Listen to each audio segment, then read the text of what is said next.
Good afternoon, everyone. It is March 5th, 2024, and this is the meeting of the Water Management District's Water Supply Planning Committee. Director Eisenhart is here and I am here. So greetings all. I'm calling the meeting to order. This is a time first for public comment. Are there any members of the public attending? Let me look. I see two. We have two members that I can see. If any member of the public wishes to speak on any matter within the jurisdiction of this management district, but not a specific item on this agenda, now's the time. If no hands are raised, then let's move on to item 1, the minutes from the January meeting. I forgot to ask Dave Stolt if there were any changes to the agenda. Yes, we plan on swapping items 3 and 4 under discussion. Just take them in different order. Okay, fine. Any corrections to the minutes? I have none. Right, and I wasn't there. Can we as point of order adopt the minutes with only Karen voting, or do I need to vote on this? We need to, don't we? You do need to, but at the same time, all you're doing is accepting the minutes. You're not attesting to its accuracy. Oh, All right. okay. Then I move that we accept the minutes from the January 8th committee meeting. I second. All in favor? Aye. Okay. Item 2, the schedule for this year. Yeah, it looks good to me. Me too. And Right. Ian, not here. Staff, any? No, I change? think that this works out. Sarah, did you put this out to the committee at all previously? Yes. You did. I already have it. Yeah. Yeah, and I remember looking at it then, and these remaining dates so far look good for me. And I don't believe I received any comments from Mayor Oglesby. Okay. Okay, so let's adopt, I move that we adopt this schedule subject to changes if Mayor Oglesby has any conflicts. I second. All in favor? Aye. All right. The schedule is adopted. Proposed schedule. So you said you want to switch the order of three. Yeah, only because discussion about Fort Wells number 10 and 11, especially 10, comes up in the Seaside Groundwater Basin report. So I think by way of introduction, it'll work better that way. Yes, makes sense. Okay. And we'll let John cover this, but for those of you who are casual observers, I think it's a relatively clean bill of health, and it describes a number of things that you can almost trace to rain or like up in the Laguna Seca area, getting off of pumping for Cal-Am purposes and so forth. But John, we'll let you take us through. Before you start, John, excuse me, would it be possible to get a map up Absolutely. of the places we're talking about? So Great. this is the other part of it, and so I didn't know, and we can have kind of an open discussion about it. As Dave said, it's a fairly clean bill of health. There are some things going on. This yellow is the adjudicated basin, Seaside Groundwater Basin boundary. It's split into 4 sub areas, they're called. So this is the northern coastal sub area, and then southern southern coastal subarea, and then northern inland subarea, and then this is the Laguna Seca subarea at the bottom. And so you can see pretty clearly Military Avenue, which is kind of the north boundary of the service area, of Cal-Am's service area, which runs right there. Yep. And then Ryan Ranch, where we're at, right, yeah. So. yeah, and then this is the Laguna Seca golf courses, and then goes And up into the Bishop Wells are down the there? Bishop Wells are right here. Yeah, okay. Yeah, and then they serve up into Pasadena, the golf area there. And so yeah, you have there's this area right here is our ASR program. And then these yellow wells here are the pure water Monterey wells injecting. And so there's a lot of injection, and there's and then Cal-Am's major extraction wells are kind of right in this area. So right in this area is kind of most of the activity ins and outs of the basin are happening in this little compartment. And so this magenta line is our district boundary. You can see how kind of they overlap. And then above the Seaside Basin is the Marina Groundwater Sustainability Agency, is the Sigma entity is above here. So that's their authority up in this region up in here, kind of coming up into CSUMB and then further and then Marina up here. So that's kind of where everything lies. Yeah, and just on that topic briefly, Marina Coast Water District does like to impress upon most of us that they have authority over wells in their territory, which includes the Seaside Basin, but they don't really have any authority to drill or act on any wells inside the Seaside Basin because they're not a party to the adjudication. Right.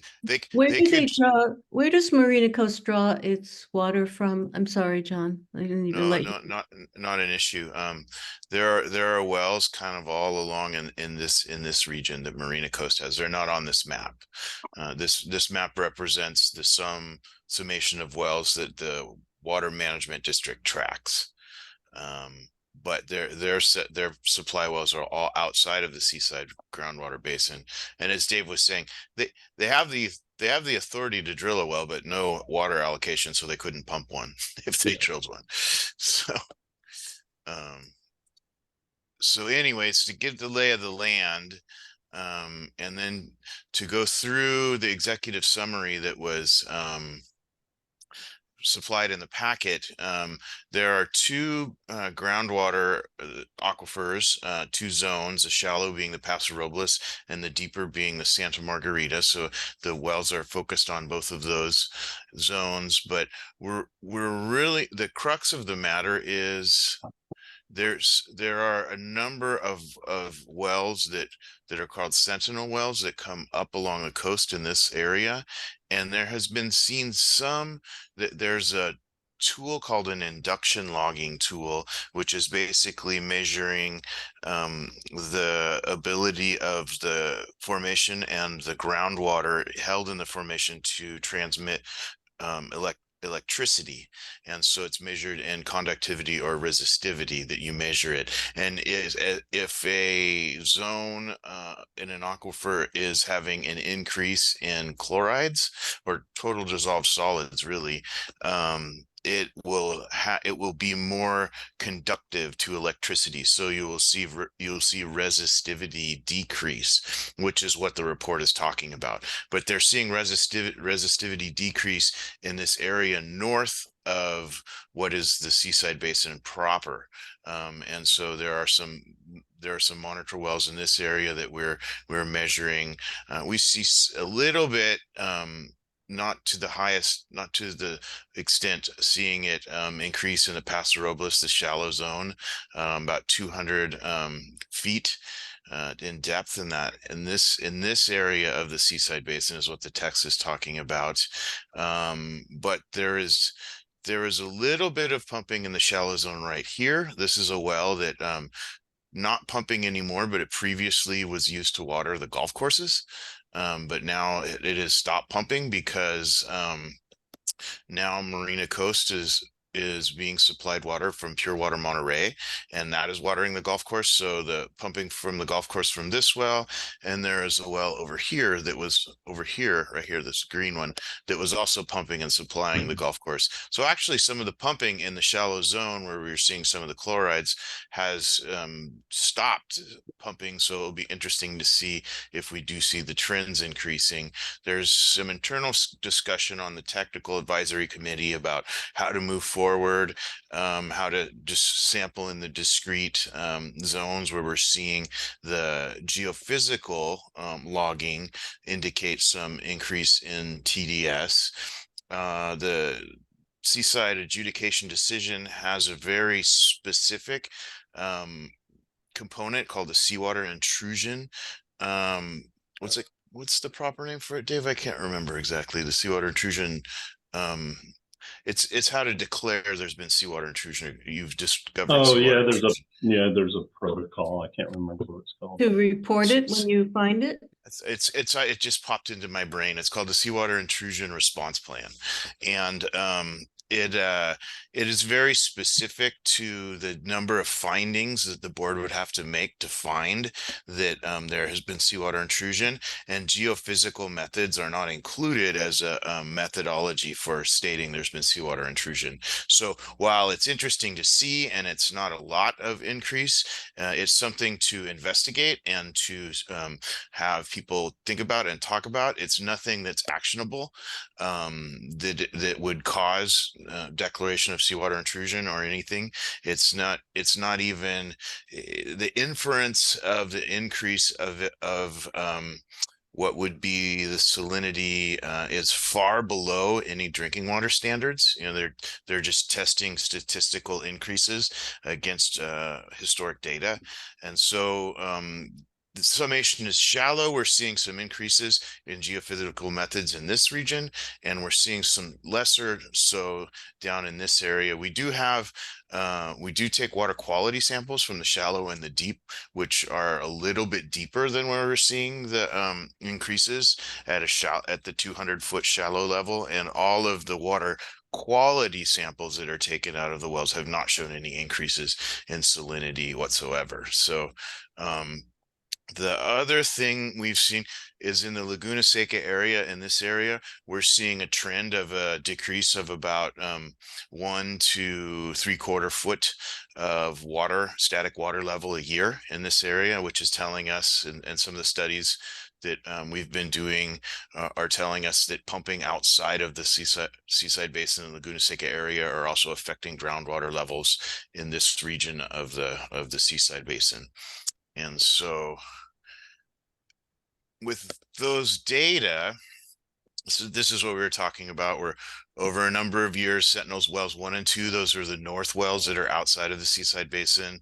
We've seen some increases that would indicate an increase of 1 to 200 milligrams, and then it's far below the secondary drinking water limit of 500.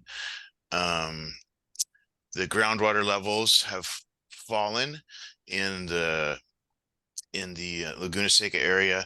And then to show maybe just some graphics, I won't go through all of the chemistry stuff, but if anybody has any specific questions, I can answer that, but wanted to maybe I show. do.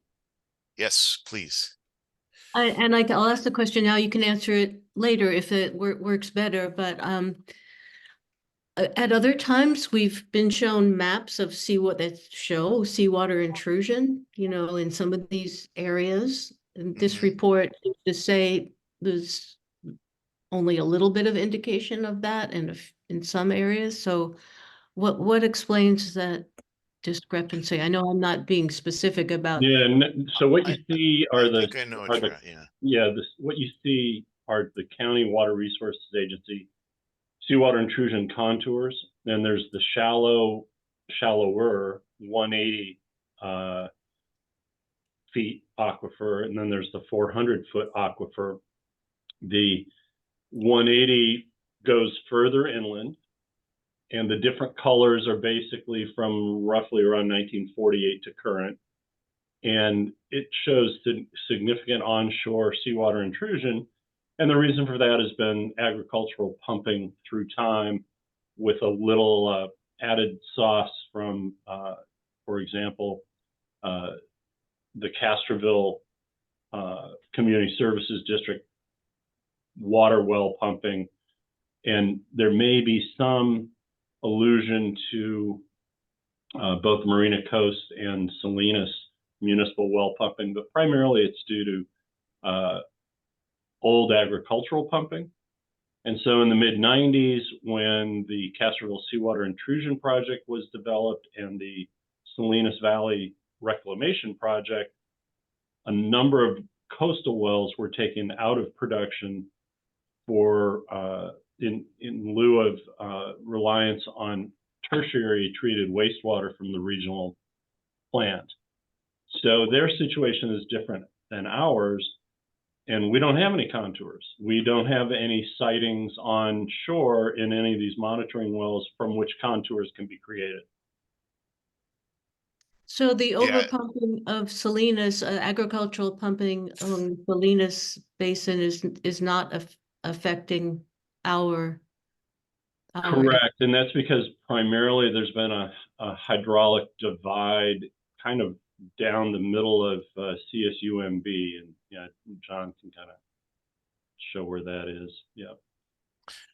Right, and so all those contours you're referencing, Director Paul, all are, you know, they're here and they come across Highway 1 and back towards Salinas, and then they go back offshore here because the threshold they're using to map those are chloride levels in the well. So those are chloride contours specifically, and the samples from our monitor wells do not have chlorides high enough to have contours drawn around them, as Dave was stating. Thank you. Yeah. And it is specifically, there is a historic groundwater divide because there was so much pumping in Seaside. I mean, so much pumping in Salinas Valley, and in the Fort Ord area, there's no wells in this area. So there's been no pumping in this area. So it's created, and then there's been pumping in this area. So if you have pumping on one side, no pumping, and then pumping on another side, you'll have a groundwater high. And that's what's created and separates the basin. And the Seaside Basin is listed in the Department of Water Resources as a sub-basin of the Salinas Basin, but it actually is its own hydraulically functioning basin, separate from the Salinas Basin. Thank And you. It's very helpful. Okay. let's see if I can find some of the.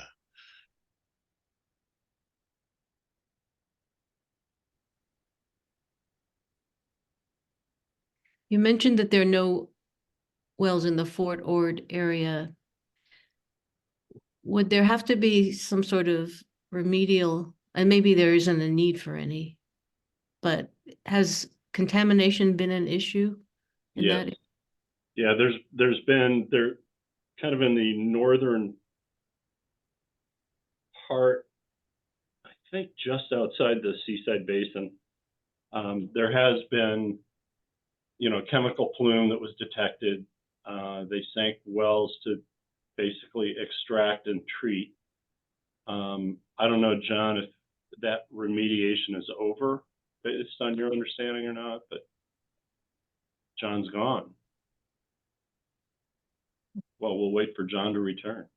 Chemical plume, what chemical? Yeah, so well, take for example, we had our own under the airport. There's John. Yeah, I just had a power surge here. John, so the question is, and I've only given a partial answer, there was the discovery of a chemical plume kind of, I think, north of the Seaside Basin, but in the old Fort Ord. And I'm not aware that it's been fully remediated, but maybe you know a little bit about it. Yeah, it was a PCE plume, so it was a solvent plume from washing grease off of machinery parts, and it was up in the marina area, mostly concentrated, kind of where REI is, in that whole area, and it's been pretty much the site's been closed, so it's been remediated to the goals that it was, and that was achieved maybe 10 years ago. There you go. Thanks. Yeah, and we had a similar situation basically under the airport where, rules that apply to the non-military don't necessarily apply to the federal military. And so they were disposing of things in quite a casual fashion, and, paint stills and solvents and so forth. And that also has since been remediated. And the way you remediate is you just basically pump it out, strip it of the contaminant, and then return the water to the aquifer. And so then these are the groundwater contours, and where they're hatched here, it means they're below sea level. So as we were talking about, this is the shallow zone, and there's some pumping, and there was pumping going on for the golf courses in this area. Some of Cal-Am's majority of their wells are pumping out of the deep zone and the shallow zone, but more concentrated, probably 80% down in the Santa Margarita now. But we still do have water levels below seawater level, and then in the deep zone we have water levels below sea level that extend out and touch the coastline, which is why people are saying we have the situation, the physics are set up so that if we had a connection to the ocean, seawater intrusion would be initiated. But there is question of whether the Santa Margarita, it's in one of the findings, whether the Santa Margarita is actually connected to the ocean floor or not. And so we have to have the physics set up to initiate groundwater flow to get seawater intrusion, but you also have to have a contaminant pathway, which is not known if there is a contaminant pathway to the Santa Margarita to the but you can also see here in this kind of blue halo, this is where all the injections going on in the basin, and it's falling right down into the depression here, and then being recovered, and this is where all the recovery is going, which is why the closed depression is right here. So basically all the water that we're putting in an ASR and Pure Water Monterey is just going right downhill to all the production wells, and so that's why it's functioning separately than this basin up here. So you're kind of getting all this throughput of the basin in that area. And then here is, some of the historic water. John, go back to that map just for a second and drop your cursor on kind of the middle school boundary with the golf courses. Yeah, right here. Yeah, right in there. Actually, somewhat similar to where they used to pump for irrigation for the golf courses. That's where we're proposing to locate extraction wells 1 and 2 for Pure Water Monterey expansion. So since we have a map, I just wanted you to hold on to that before we get to a later agenda item. Thank you. Yeah, thanks. That's helpful to precursor. We could see here, starting in the 90s, we had order 9510 come out, and then a lot more pumping was focused on the Seaside Basin, and then in 2008 the Seaside Basin was adjudicated and pumping was ratcheted back. So you had the focus of pumping on the Seaside Basin historically to move off the river, and then the adjudication and bringing pumping back into what is balancing the recharge with the extraction, but not yet repaying the basin, which is a component of the adjudication as well, that all of the over pumping will need to be repaid at a schedule.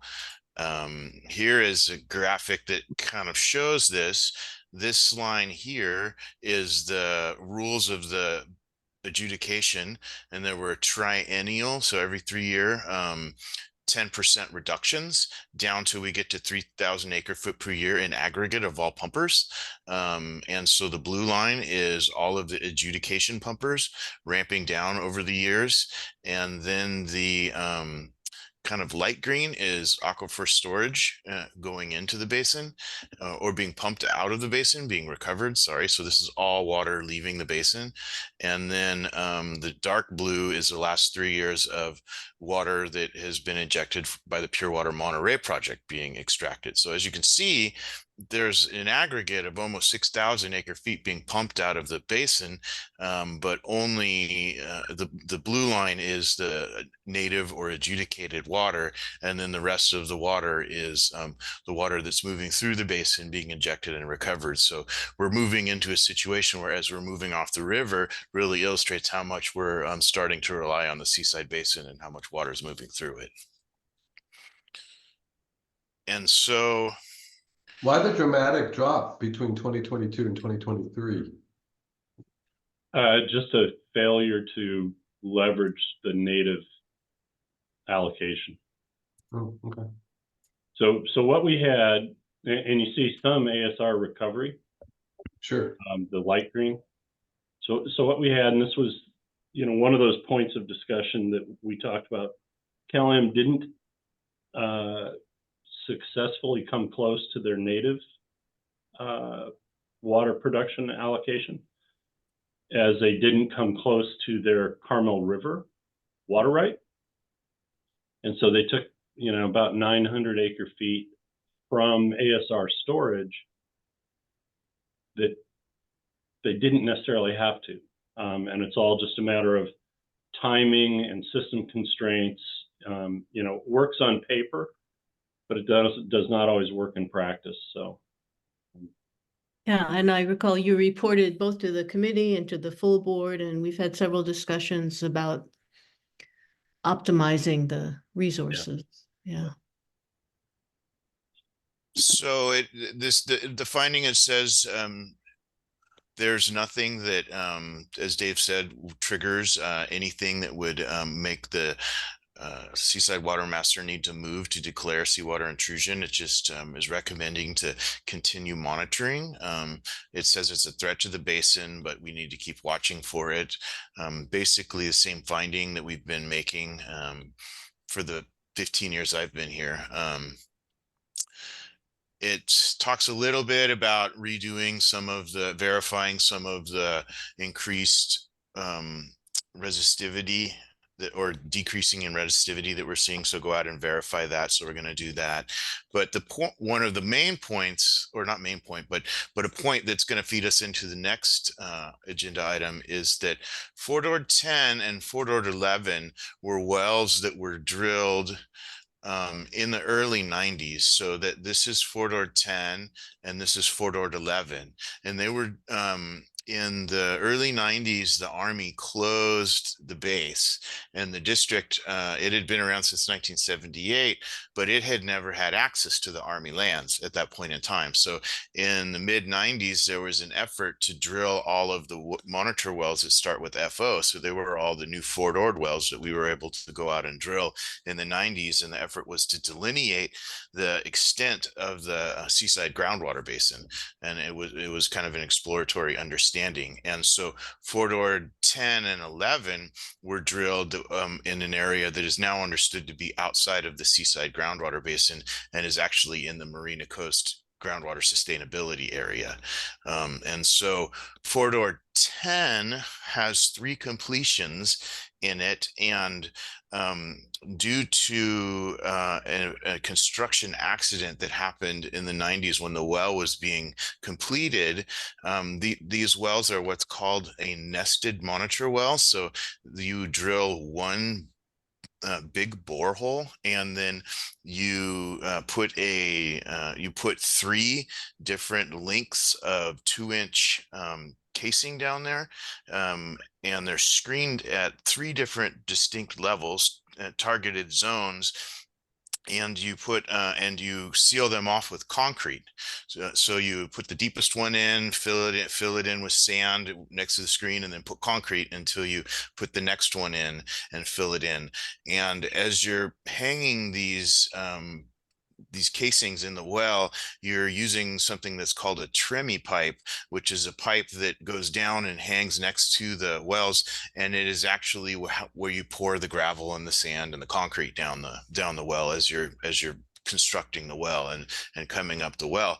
A trimmy pipe was dropped into the well at the time of construction, and it was a mild steel pipe, and so it's likely rusted through and allowed two of the connections to communicate with each other. And so the Seaside Water Master consultant, Hydrometrics, who wrote the report, had recommended that well be destroyed and re-drilled. And so that will be the topic, that's the crux of the topic for the next agenda item, and kind of the history of that. But that's why Dave thought it might fit better to kind of include this all in the story of the Seaside Basin. But with that, if you have any more questions about the report of the Seaside Basin, we had this report given to the Technical Advisory Committee of the Seaside Basin, which we sit on, and then given to the board, and the board accepted this report, I think, in January. And then Director Edwards was at that meeting and suggested that we bring it to this Water Supply Planning Committee. I do not recall reading this before the January meeting. I mean, the board, I'm sorry, the board of the Seaside Groundwater Master. I got it. Okay. So do you have any, well, first of all, Director Eisenhardt, do you have any questions for John? Not right now. Okay. How involved are you in developing the report, John? The fight, you sounds like you know it at very familiar with the technical aspects of it. Yes, the district is contracted by the water master, so we're actually collecting the data that is then used in the report. The water master has its own consultant, which takes the data and draws its own conclusions, and then those conclusions are vetted through the Technical Advisory Committee, in which we sit on. And then it's brought to the board. So as much as sitting on a committee, I get to feed into it, but it is the water master's consultants' conclusions of the data. I agree with the technical aspects and the conclusions that there's no seawater intrusion detected in the basin. However, the groundwater levels are less than sea level, and that is problematic if you're expecting there could be seawater intrusion. So the district technically agrees with these conclusions as well. Thank you. And this is very helpful. Help me start to understand this a little bit. And I did read that because parts of the groundwater are below sea level, it's a question of not if, but when, that at some point there'll be seawater intrusion unless those levels are brought up to protective levels. And I don't know, what it would take to do that. Yeah, there is a chance of when never happening in the Santa Margarita, and that's the piece that's unknown. So when John showed that there was below sea level contours that actually touch the shoreline, what that means is that somewhere out there, if in fact seawater comes into contact with the Santa Margarita, then you've got a set of conditions that would allow seawater intrusion to occur in the Santa Margarita. But this is it's a tipped couple of aquifers, and the Paso Robles, which has lower transmissivity, so it's a little more dense. It also has a clay layer beneath it and the Santa Margarita. So there's only two ways the Santa Margarita could get contaminated. One is if, in fact, somewhere out there in the ocean, there is a form of connection, which we've got a pretty firm understanding that the Paso Robles aquifer is very likely connected, or is easier connected. But then you could have contamination vertically through connected wells that have been drilled or fissures or what have you. So if the shallower aquifer became significantly seawater intruded and there were, vertical punctures, then you get some hot spots in the lower aquifer. And if you've seen some recent seawater intrusion contours for the Salinas Valley, in fact, I think 3 years ago or maybe 5 now, little islands of seawater intrusion have shown up in the 400, and it's thought to be as a result of it connecting to the 180 up above. And so there's no known connection to the west with the ocean or with the seawater.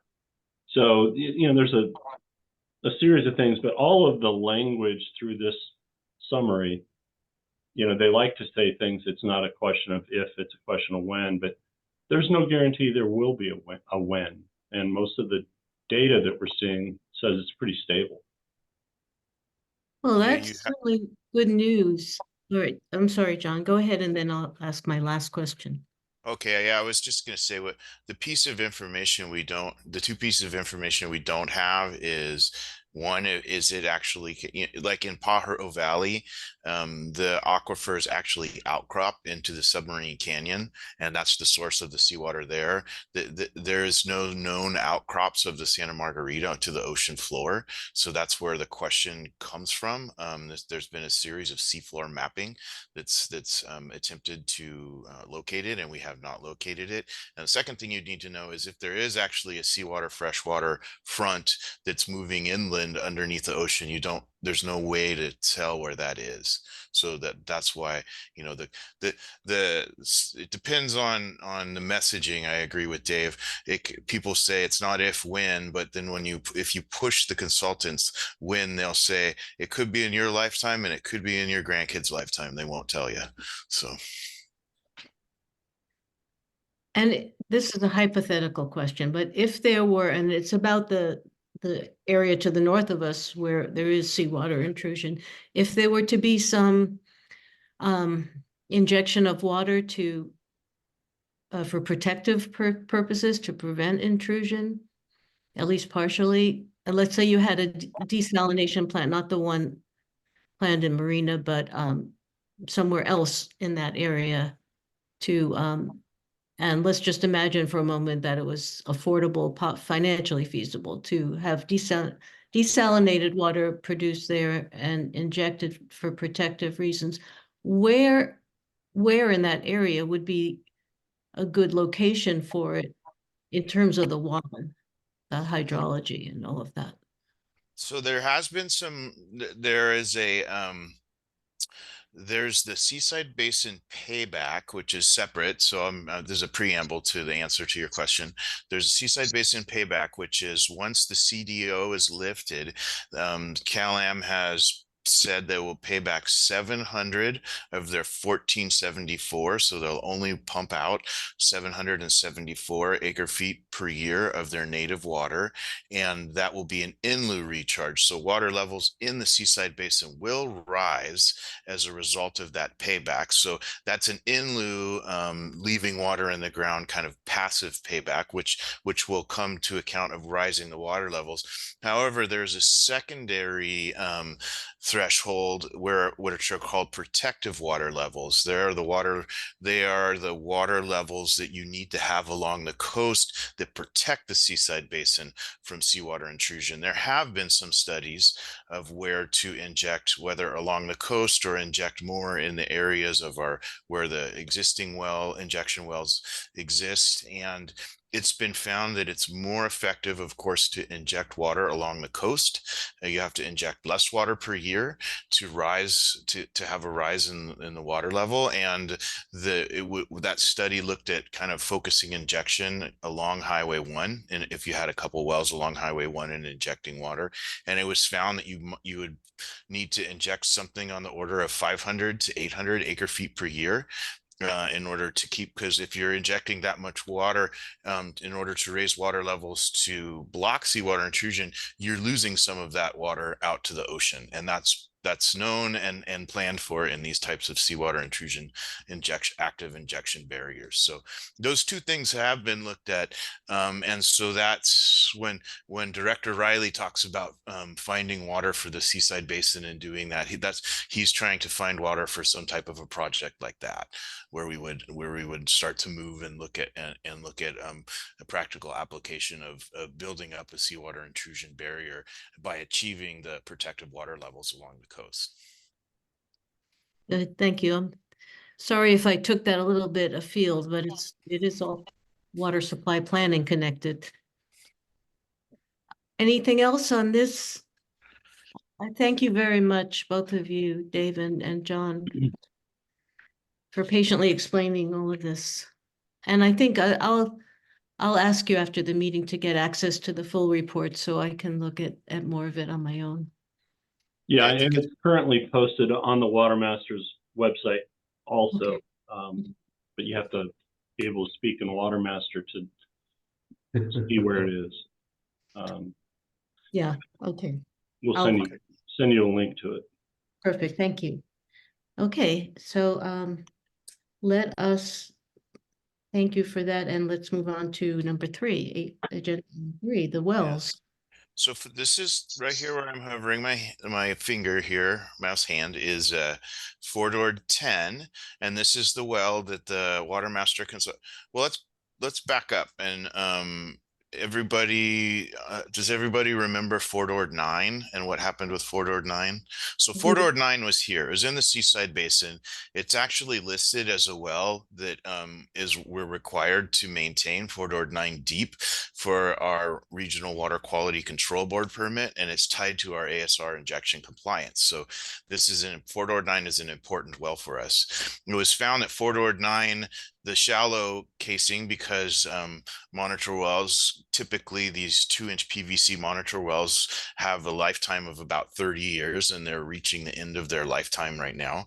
And so it was found that the shallow well had a crack in it. We could tell that by doing conductivity logging of the water held in the casing, and we could see it in fact was leaking from a shallow zone. Water was coming in from a shallow zone, and the conductivity of the water in the shallow zone was a little bit higher than the water it was leaking down into. So it was determined that it was actively kind of making the lower zone saltier, and it wasn't giving any good data.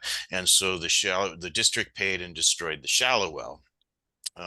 Watermaster came and asked Marina Coast and the district if they would be party to installing a new well. The new well was installed over here as a shallow well on the seaside lands at a golf course. And it was a partnership where the district said, well, we destroyed the well all on our dime. So the cost of the well, we'll put in 20%, you guys put in the rest of it, because we've already incurred a cost to destroy a well.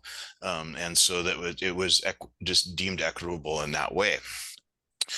Fordord 10 has the problem where there is communication between two of the casings, and it was thought that there was some increase of chlorides, but the chlorides have gone back down to an area where it's a potential cross-contamination risk, not an active current occurring cross-contamination risk. So it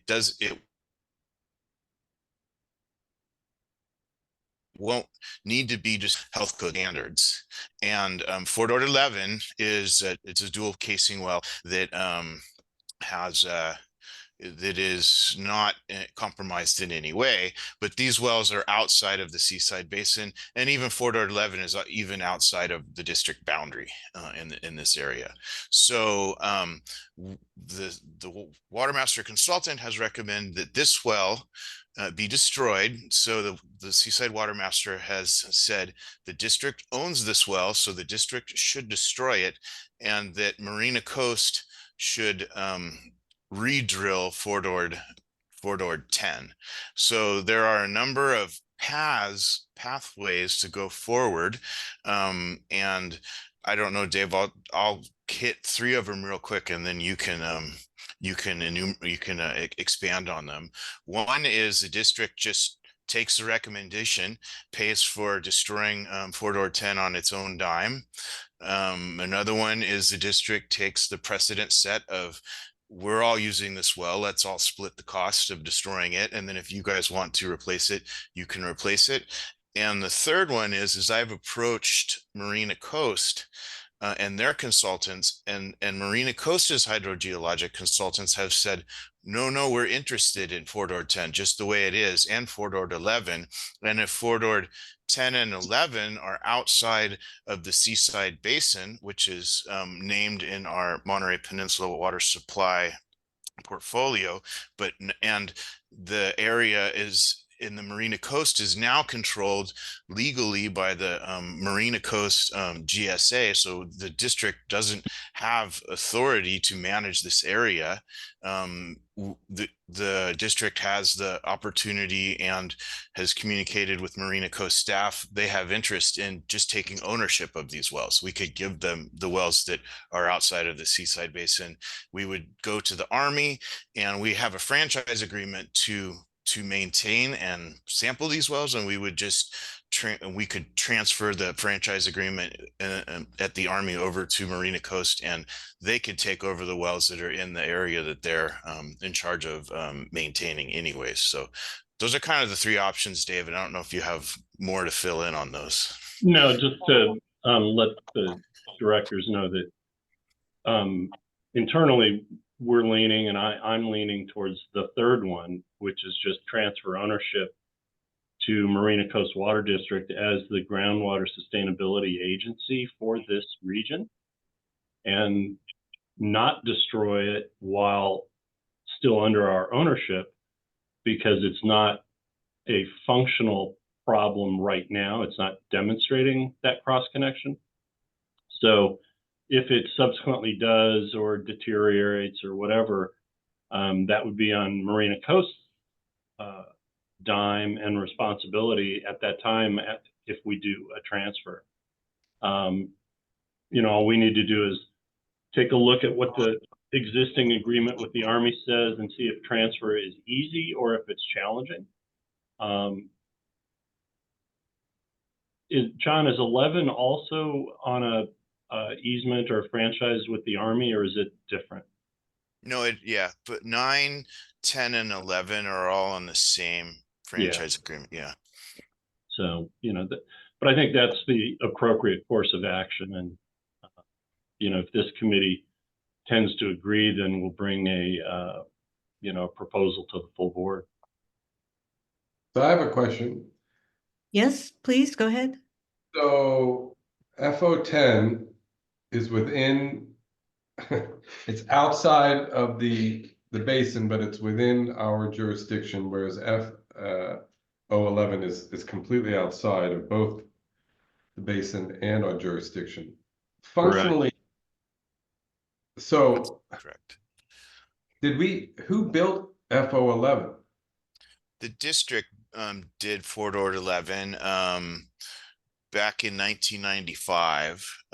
It was a program to decide where the boundary of the Seaside Basin was. You kind of need to throw darts on either side of the boundary to figure out where it is, and that's kind of what was going on. Okay, it's just weird. I mean, it was known to be even then outside of our jurisdiction. Yeah. Yeah, it doesn't do anything but give you monitor water levels and water quality if you sample it. So it's not producing anything. And No, it I was, understand. Yeah, and I think it was also, um, when you go and you work with the Army, you say, I'd like to put a well here, and they go, well, how about over here? So there was a little of that going on. John, something you said a moment ago prompted a question for me also about boundaries in a way or jurisdiction. Did the Groundwater Sustainability Act modify the district's area of responsibility? No, so there are two groundwater basins listed on Bulletin 118 from the Department of Water Resources of the state. One is there's the entire Salinas Valley, groundwater basin, but it has many sub-basins. And so they've developed groundwater sustainability plans kind of on a sub-basin by sub-basin basis. But they did identify the Seaside Groundwater Basin separately. The Bulletin 118 boundaries came significantly kind of down south from the yellow boundaries that John showed you into Monterey. So we filed very early on a basin boundary adjustment.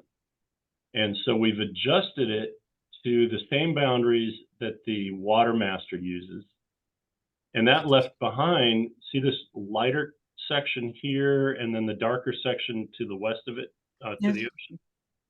That's what's, the remainder is now called the Monterey subbasin. And in there is also, I guess, the Corral de Tierra subbasin, John? Yeah, out here, correct. So this is the Marina Coast Group is in charge of groundwater management of these, the hat or the shaded area that's falls outside of the Seaside groundwater basin. Yep.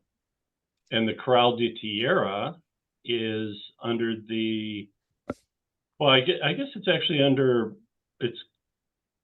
I know that Marina Coast sent a letter regarding the Toro purchase of a small mutual homeowner water policy. So I guess they have an interest over that as well, John. But isn't that the Salinas Valley?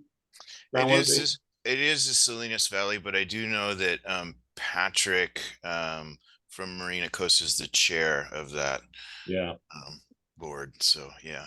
So anyway, the areas outside the yellow boundary that you see are part of the Salinas Valley, kind of through two managers, two groundwater sustainability agencies. So under SGMA, the Sustainable Groundwater Management Act, adjudicated basins do not require a plan, but they do require annual reporting. And we are doing that annual reporting as a contractor to the water master. The Carmel Valley is the Carmel River Basin, also shown on Bulletin 118.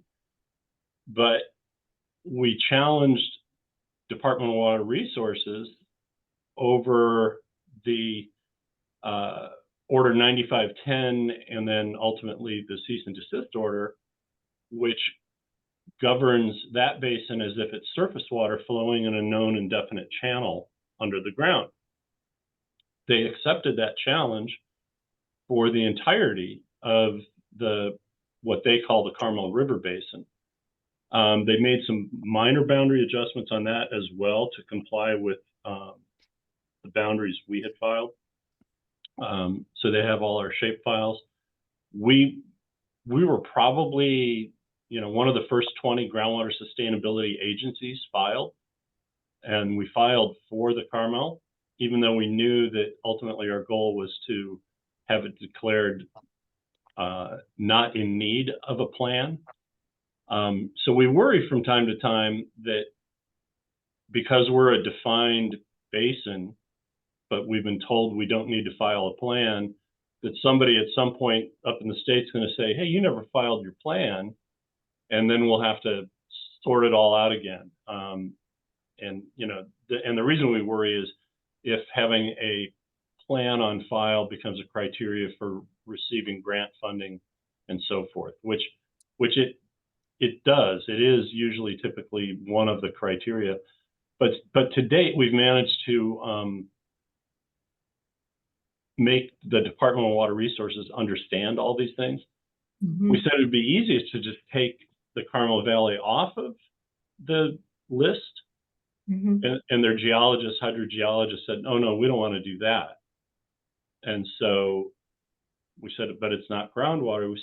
They said, well, we know, but we want to keep it in the family, so to speak. So it's an unusual one. There's two other basins that have a portion of their basin, which is surface water flowing in a known indefinite channel under the ground. We're the only one which is in its entirety. Oh, interesting. Yeah. Thank you. Okay. Very interesting. And so a lot of these shallow wells were part of what was called the East Side Water Company. So back in the 60s, it wasn't just that Cal-Am acquired the Monterey County Water Company, which was a subsidiary of the Pacific Improvement Corp, which was, Pebble Beach's predecessor, but they also acquired the East Side Water Company right around the same time. And so These are all these red wells that means destroyed, but these are all the wells that were part of that. Yep. East side? Yeah. Okay. Well, thank you very much. Are we gonna present this to the full board? No, I don't think we really have a plan to, unless somebody wants just a seminar on the Seaside Basin. I think in this case, George and Alvin were of the mind that, we are talking about a significant piece of the overall water supply. As John pointed out with the graph, it's become more important as a storage location. And so it was, time to at least tell the Water Supply Planning Committee what's going on there. And I'm very glad they did. I didn't know enough to ask for it. I'm glad they asked for that. And it makes me think that since I'm now chair of this committee for this year, that maybe I should listen in on the Water Master meetings. They meet quarterly or every 2 months? They're notorious for cancellations. So I don't know, the TAC tends to meet more frequently, or John, is it just before every scheduled board meeting? Yeah, I think we probably average 9 out of 12 meetings a year. As the TAC? Or As the board? TAC and the Seaside Water Masters, probably 6 Yeah. meetings a year. Yeah. Okay, well, maybe, all right, we can talk offline about where it's might be useful if I listen in. Yeah. Okay. And if you do have interest to bring this to the board, my suggestion would be to reach out and have the consultants that the Seaside Water Master consultants just give the same presentation they gave to the Seaside Water Master board. Good. Okay. So we are looking for a little bit of general direction. John presented 3 options. I said that I've come down in favor of transfer of 10 and 11 to Marina Coast Water District. I think it is premature to destroy 10. And because 10 and 11 and previously 9 were all subject to the same agreement, it would be kind of clean to just transfer them over to Marina Coast Water District. Have you discussed this with your counterpart over at Marina Coast Water District? Yeah, Patrick Breen has spoken to John and said, yeah, we'd love to have him. So on option number 2, which was to split the cost to destroy, who are the parties involved in that cost splitting? Yeah, and what we would try to do in that case, the previous one, Fort Ord 9, we destroyed on our own ticket, which is why we only participated at the 20% level, instead of a third for the replacement monitoring well. So the three in that case was the Water Master, ourselves, and Marina Coast Water District. And that would be a similar model for this. We'd figure out the cost of destruction and replacement, and maybe offer to just split it all a third, a third, a third. And what would that cost be estimated? For the depth of corridor 10 to destroy it, probably 60 to 80,000, and to replace it would probably be 250 to 350,000. Hmm.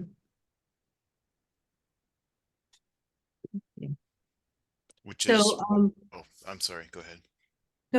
go ahead, John, please. Oh, I was going to say, which is why, you know, it's not an inconsequential cost, which is why I initially wanted to go ask Marina Coast and have their hydrogeologists decide if it's useful to them before making a move to remove a monitoring point in an area, because you do have a little bit of a situation where you have the Seaside Water Master making a recommendation on a monitoring well that's not in the Seaside Basin, that's in somebody else's management area, which is why we wanted to approach them. And what would you say is the downside or the cons to unloading these two wells onto Marina Coast? I think, Yeah, go oh, ahead, go John. ahead. Regardless of who owns these wells, all three entities are gathering data from them. I don't know if there's a downside, except for it. I think I think it's upside more so because it makes it cleaner. It had, for the people that are it is in their area, own and control their assets that are needed to manage their own areas and can decide how to do it. The downside would, I guess, would be that the district does not have any say over the future shares of those assets. Yeah, and I was just going to add that the key is the data. As long as we can continue to get and utilize data, then we should be agnostic. I don't think that a transfer would affect that ability, but you never know over time if people change or protocols change. But practically, practically the district is being paid by the water master to collect data from those wells currently, because it's the owner and holder of the franchise agreement with the Army. Should the ownership transfer, Marina Coast staff would take those data, and we would request those data from Marina Coast on behalf of the district and the water master. And then I have a question for Dave Laredo, or anybody who wants to weigh in. So on this option 3, what are our fiduciary obligations to take this asset and to transfer it sans consideration? You're avoiding a long-term expense. Certainly there's always a potential expense for demolition of the well. And as long as you are the owner, if the well no longer becomes used or useful, you're going to either have to operate it or destroy it, and that has an expense. And I guess, Mark, we're all in the business of collecting data, and I don't think you have any breach of your fiduciary duty for collecting data outside of your area, as long as it has an influence or an effect on your jurisdiction. Right, it's not the collecting data part, it's the unloading this asset. Yeah, so Director Eisenhart, would it help if we, if we do transfer, we do it for $1? No, it's not, I mean, there would be no difference, right? I mean, it's just, this is my first experience ever in public organizations, and I just didn't know when we transfer an asset, or frankly, as long as you can identify a public purpose, then you can give it away for nothing. If you can't identify a public purpose, then you have to figure out what the value is that you're giving up, because it would be a gift of funds. But I have no problem with you identifying a public purpose for transferring this. Yeah. which, as we've said, is one, we are absolved from the cost of maintenance or destruction, and Right. although I'm not sure we're completely absolved, because for the same reason that we were going to ask folks to pitch in a third, somebody might ask us the same thing down the road, right? Correct. A good question and good answer. Yeah, the CPUC regulated utilities have to get permission to dispose of utility assets, but our situation's different. And I'm glad to hear. I mean, let me just flesh that one out. Let's say we did that, and we say, okay, no, Marina, you take it. And then they said, you know what, we really do need to destroy it. We want you guys to pitch in a third to do it. I mean, would we expect that conversation? You might, but you can just say no. No, I'm not saying we should say no. I mean, Yeah. I'm not saying one way or the other. I'm just trying to. Yeah. No, and that's good thinking. You know, I think if it happened next year, they'd probably want to claw back. If it happened 5 years from now, probably not. You know, we'll have to put in a little comma as is somewhere in transfer agreement. No, I mean, Agreement on sharing the data, so I presume. Right.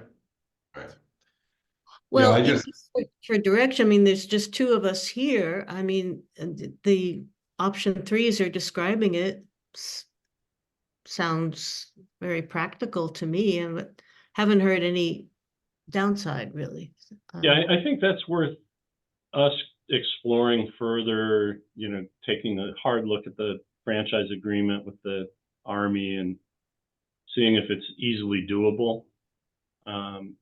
And if it is, you know, you've got a willing giver and a willing taker. So, right. I mean, you know, some of the things that we've been talking about that are in, you know, obviously with, you know, not having the burden or responsibility to, you know, destroy it and rebuild it on the one hand. On the other hand, you know, if we kept it and everybody agreed to share those costs thirdsies, and then if we gave it away and we'd be right back in the middle of it as a thirdsies you know, contributor, it would be a wash, wouldn't it? yeah. And I can tell you on the Fort Ord 9, we destroyed it because we knew it was a problem. But when we were asked to re-drill it, we didn't really identify a need for that data any longer. You know, it had served its purpose, but the data was valuable to the water master, and the data would become valuable to the groundwater sustainability agency. So we were tempted to just say, have at it. But we agreed to participate anyway, just kind of as to be a good neighbor. Right. So as I understand it, this is an asset that we need the data. We need to be sure that we will have access to the data, but we don't need to, it's outside our boundaries and we don't need to own it. Yeah. So And I suspect avoiding expense involved with that would be a good thing for the district. Yeah. Am I oversimplifying or? No, I agree. I agree. No, and I think we all agree. It's just as a practical matter, I'm not sure we necessarily will avoid any expense based on the scenario I just described, because once we transfer it, they're going to say, yeah, you know what, we do need to do this and that and rebuild it, and they'll come out to us with their hand open saying we'd like thirdsies anyway. Yeah. And so, you know, at the end of the day, we've divested ourselves of an asset, and it didn't save us any money at all. I don't think it's going to cost us anymore, but I'm just saying it didn't. Yeah. But and that's fine. I'm not attached anyway. I just think we should have a sober, you know, be sober about it, that it may not really be saving us any money. Yeah. You know, anyway. But Okay. So next steps on this item? We will take a look at the Army agreement and see if there's transferred language. Right. or, successor party type language, and see if this is pretty doable. Otherwise, we're going to probably have to draft some agreement and put Dave, Laredo, and Michael to work on that. But yeah, we will go have a look. Rather than going back to the water master and saying, hey, let's all work together, I think what we're saying in this case is the well is outside the actual purview of the water master. It really is in the purview of Marina Coast Water District now as Groundwater Sustainability Agency. Let's let them decide what they want to do with it and then make the water master deal with it. Hmm. Yeah, Okay. Well, keep us posted, please. will do. And thanks to all of you for that, educating us on. There is an item 5. Yeah, and I'll be relatively quick on this one so we can get to that closed session item. WRDA stands for Water Resources Development Act. It was about every 2 years they reauthorize WRDA. It's not always every 2 years, but it's been around for ages.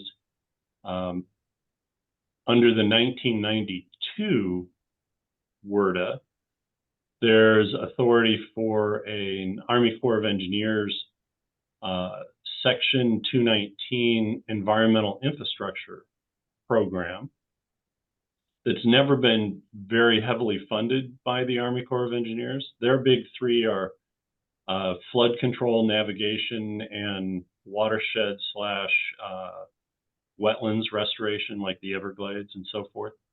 Their big interests on the West Coast have always been the ports, Port of Oakland and so forth. But they do have this program. It's probably going to get only somewhere between 80 and 120 million of authorization in next year's budget at the federal level. And then they'll end up splitting it up into little bits and bytes across the country. However, we, the district, got an authorization for 20 million for Monterey Peninsula water projects in the 2022 Act. But with the current funding levels, we're just never going to be able to get to that 20 million until they start increasing how much money they put to the Section 219 program. But there will be little dribs and drabs that are coming out. So we've prepared a program document that looks like this. The board will all get a copy of this at the board meeting. It's a nice trifold, similar to our annual report was, but it's just about projects, and the projects that are listed here are a bunch of smaller stormwater diversion and recycling projects that would feed Pure Water Monterey, some incremental projects. And that includes the current Olivier Street diversion, which is a stormwater diversion kind of by that tunnel that goes under Custom House Plaza in Monterey. It includes one that's already been funded for Lake El Estero.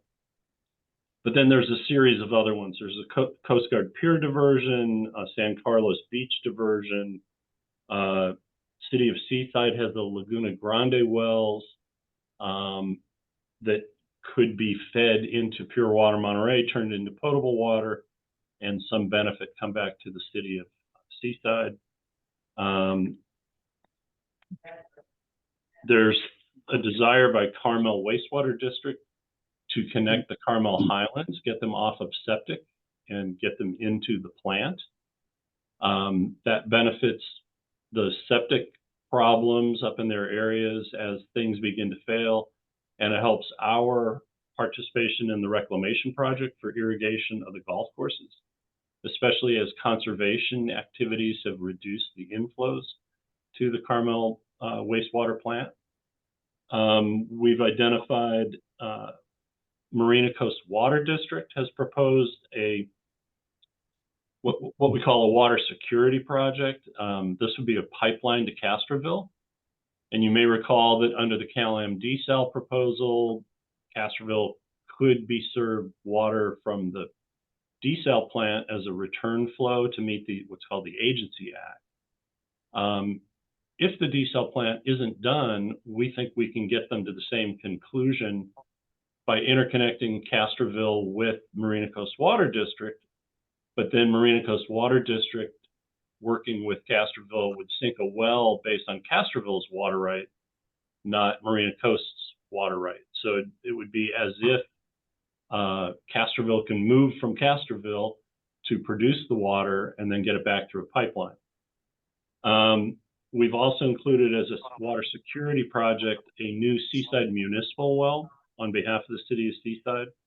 I have a call with Maureen and the folks representing Seaside's engineering, legal, mayor, and city manager's office. I see Andy Myrick's on. I don't know if he's involved at all, but as an attendee. But the goal there is to try to put in a earmark request outside of this Army Corps program, because the Seaside municipal water system actually overlays a disadvantaged community block fairly nicely. And about 40% of the community project funding or earmarks through, for example, Congressman Panetta's office or Senator Padilla's office, about 40% have a preference to disadvantaged communities, and it would help get their new municipal well funded and started. So we're going to have that conversation on Thursday. And then there's a few other projects in there, like our ASR well number 5 that we've talked about that would improve our ability to inject. There's also an interest in that well by the city, by Marina Coast Water District to potentially use excess capacity. And the interesting thing about that is our ASR program is December through May. Their ability to inject surplus waters of their own would be limited, or would not be limited, time limited. So they could potentially use injection capacity during the summer months, something that we want to explore further with them. So anyway, we have this basket of water projects. You'll see what that document looks like, but we took this around with us in Washington last week. And we did discuss with Senator Butler's office the Seaside municipal well as a redundant and possibly future replacement well. Noting that CalAm has said it's not 100% that we'll be able to supply emergency water through the intertie at all times, and therefore having the muni system rely solely on a single well and to serve primarily a disadvantaged community block tract has some real flavor to it. And so the senator's staff was interested in that. And we also said during our meeting with Jimmy Panetta that would be an application that we will make under the community project funding assistance. Again, community projects being a euphemism for earmarks. The diversion and recycling projects we're putting together as a portfolio for the Army Corps funding, and all in it'll come up to about $750,000. The first step of which, the first $100,000, will be used to create what's called a public participation agreement. So you spend your first dollars agreeing to have an agreement, and then you spend money on the actual agreement.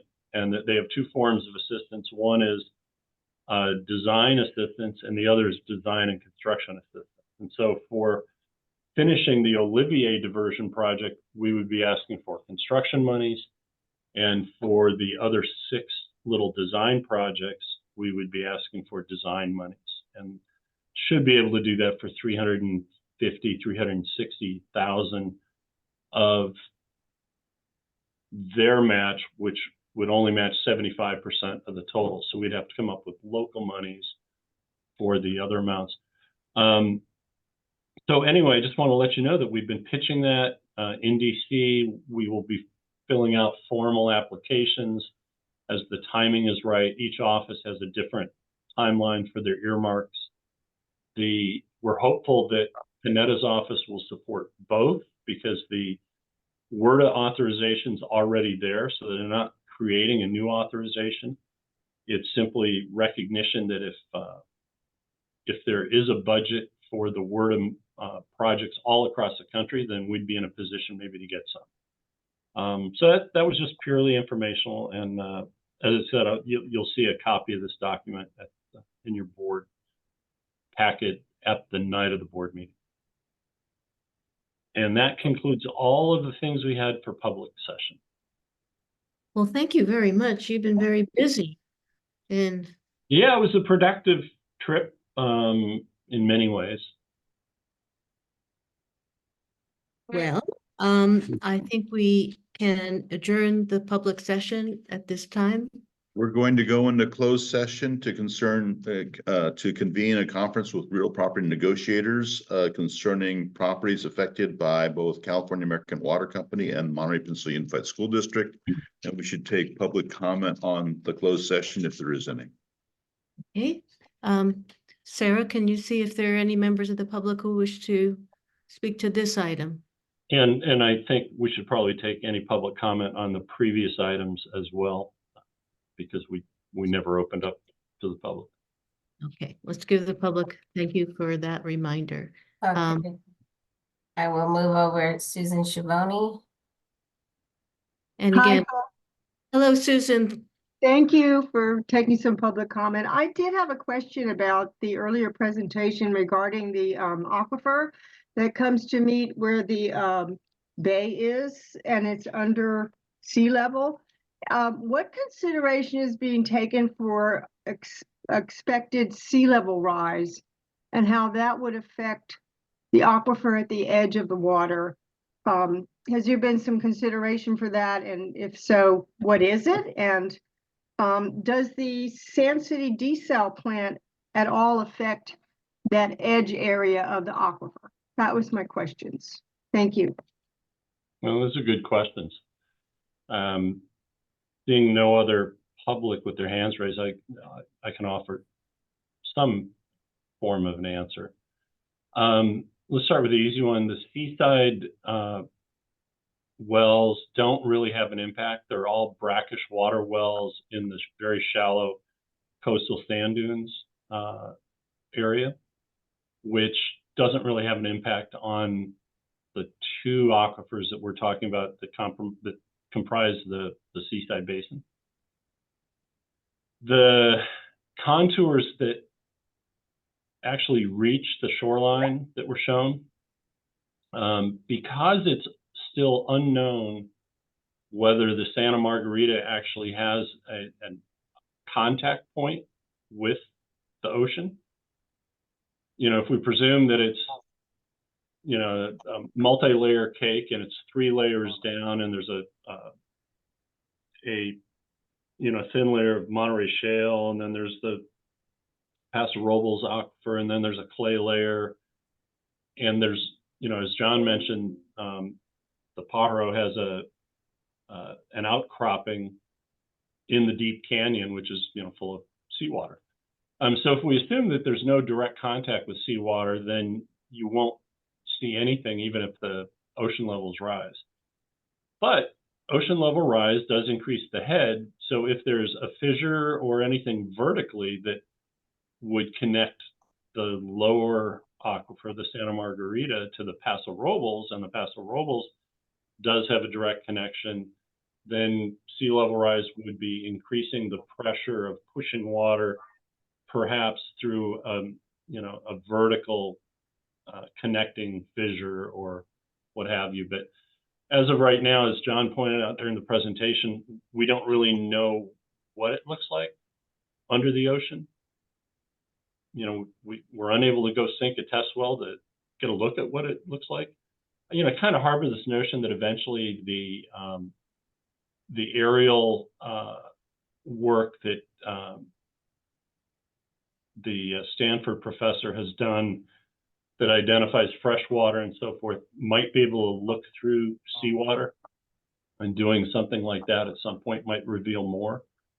But, you know, that's really the water master's consultant's area of expertise. But, you know, under the current thinking, there would not happen with sea level rise any change in the seawater intrusion down at that lower level.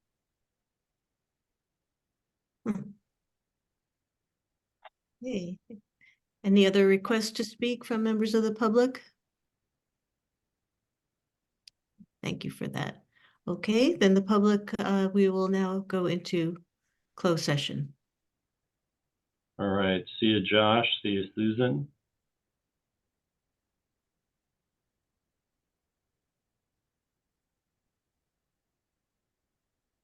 Okay, All right. stop the recording. Yes. Okay.